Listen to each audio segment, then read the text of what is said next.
નમસ્તે વિદ્યાર્થી મિત્રો, આપણું સ્વાગત છે એક નવા યુટ્યુબ વિડીયોમાં। આજના વિડીયોમાં આપણે શીખીશું લેવલ સ્વિચ। આપ જોઈ શકો છો તે પ્રમાણે લેવલ સ્વિચના ટોટલ 5 ટાઈપ્સ અહીં આગળ આપેલા છે। હવે આપણે જોઈશું લેવલ સ્વિચની વ્યાખ્યા। લેવલ સ્વિચ એ એક ઉપકરણ છે કે જે ટાંકી અથવા વેસલમાં પ્રવાહીનું સ્તર નિર્ધારિત મર્યાદા પર પહોંચે ત્યારે સંકેત આપે છે। લેવલ સ્વિચની કાર્યપદ્ધતિ: લેવલ સ્વિચનું પ્રવાહી સ્તર એક નિશ્ચિત બિંદુએ પહોંચતા ઓન કે ઓફનો સંકેત આપે છે, તથા તેમાં ફ્લોટ, પ્રોટ અથવા સેન્સરનો પણ ઉપયોગ થાય છે।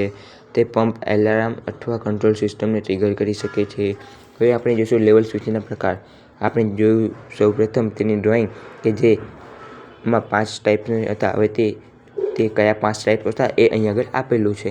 ફ્લોટ પ્રકાર level switch, capacitive level switch, ultrasonic level switch, thermal level switch અને કંડક્ટિવ લેવલ સ્વિચ। હવે આપણે જોઈશું લેવલ સ્વિચના ઉપયોગ। લેવલ સ્વિચનો ઉપયોગ પાણીની ટાંકીમાં, કેમિકલ પ્રોસેસ ઇન્ડસ્ટ્રીમાં, ઓઇલ એન્ડ ગેસ ઇન્ડસ્ટ્રીમાં, ફૂડ પ્રોસેસ ઇન્ડસ્ટ્રીમાં, ઓટોમેશન કંટ્રોલ સિસ્ટમમાં થાય છે। હવે જોઈશું લેવલ સ્વિચના ફાયદા। લેવલ સ્વિચના ફાયદામાં તેની કામગીરી એકદમ સરળ હોય છે, તેને ઓછી જાળવણીની જરૂર પડે છે અને વિવિધ પ્રવાહીઓ માટે તે યોગ્ય છે। હવે જોઈશું તેના ગેરફાયદા। લેવલ સ્વિચ કેટલીક પ્રકારની મોંઘી પણ મળે છે અને હાઈ વિસ્કોસિટી તથા ઓછી પ્રવાહી અસર ધરાવે છે। મિત્રો, વિડીયો ગમે તો ચેનલને લાઇક, શેર અને સબસ્ક્રાઇબ કરજો।